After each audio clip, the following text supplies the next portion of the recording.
Hey everyone, welcome back to the channel.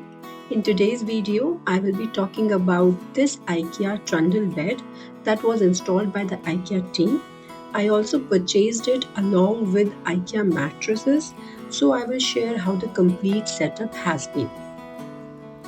And since it's been about a month of daily use, I will be giving my honest review, the good parts, the small issues, and overall experience. So stay tuned till the end.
So overall setup and all is good, but let's start with the first issue that I noticed after a month, the white color.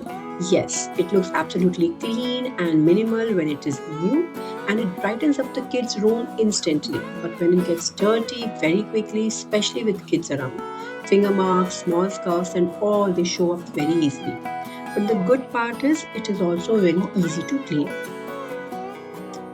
Secondly, there is very little clearance underneath, which means it's very tough to clean it properly. And if you have kids, you know how they love to push toys, pencils, or even socks under the bed. Using a broom here, as you can see, is a real struggle because of the tight cap. But thankfully, I have a vacuum cleaner that fits perfectly under there and it makes the cleaning much easier. By the way, if you want to check out the vacuum cleaner review, I have done a full video on it. I will leave the link in the description box. That's my quick 1 month update on an IKEA Trundle bed. If you found this video helpful, give it a thumbs up. Subscribe to the channel for more honest home product reviews. Thanks for watching. See you in the next one.